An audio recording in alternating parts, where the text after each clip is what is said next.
On se demande souvent comment on peut faire pour s'assurer que ça soit clair que la chanson qu'on a créée, bien, ce soit vraiment la nôtre.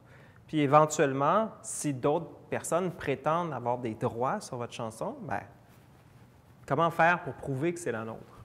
Quand j'étais jeune et jolie, une des manières qu'on m'avait enseigné, évidemment, ce n'était pas un avis d'avocat, mais ce qu'on m'avait dit, c'est « Envoie-toi à toi-même par courrier recommandé ta cassette », parce que dans ce temps-là, c'était des cassettes.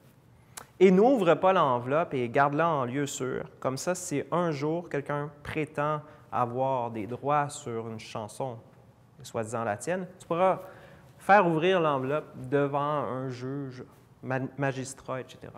Évidemment, cette méthode-là est controversée parce que c'est possible aussi de soudoyer quelqu'un au bureau de poste pour aller chercher un timbre de poste qui est faux, etc. Donc, si vous prétendez avoir des droits sur une chanson, peut-être qu'une des meilleures manières, c'est de la publier sur SoundCloud, la publier sur Facebook, la publier un peu partout, et de s'assurer qu'il y ait plein de témoins qui aient vu que c'est votre chanson. Pour revenir à l'enveloppe par courrier recommandé, dites-vous qu'aujourd'hui, avec les technologies de la blockchain, il est possible de créer un identifiant unique qui ne peut être reproduit que par votre fichier sonore original et de publier cet identifiant-là sur la blockchain avec votre nom. Donc, ce n'est pas une preuve hors de tout doute raisonnable que l'enregistrement dont il est question est nécessairement le vôtre ou que vous l'avez inventé, mais ça démontre que vous avez été en possession de ce document-là, de ce fichier-là, à un certain moment donné, à une date fixe. Donc, c'est une des manières de pouvoir réussir à démontrer, idéalement par cumulation de preuves, la paternité et l'antériorité de vous par rapport à ce fichier-là.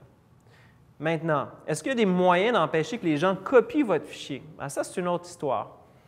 Moi, je pense que, ça ne concerne que moi, mais il y a un vieil adage qui prévaut tout le temps, peu importe les nouvelles technologies, c'est « ça s'entend, ça se copie ».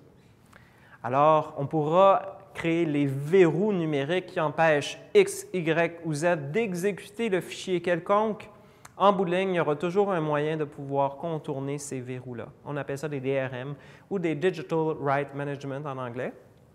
Et donc, à mon avis, dès qu'il y a une technologie qui essaie de protéger l'exécution d'une musique quelconque, bien, il y a toujours un hacker à quelque part sur la planète qui trouve le moyen de contourner la technologie. Donc, j'aurais tendance à dire que c'est un peu, à mon avis, une course perdue d'avance. Ceci dit, ce qui est vraiment important, en fait, c'est que vous ne passiez pas à côté de tous les objectifs, tous les moyens de monétisation de votre musique. Et ça passe par la création d'un code ISRC, ça passe par la distribution, ça passe par toutes les métadonnées. Si ça vous intéresse, il y a plein d'autres capsules qui en parlent.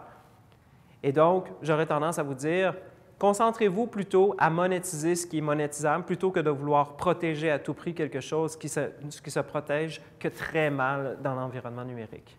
Parce que Internet, rappelons-le, c'est une machine à copier l'information. Donc, on est sur le web depuis très longtemps. C'est la nature même du web. Ça devient très difficile de constamment vouloir protéger tout.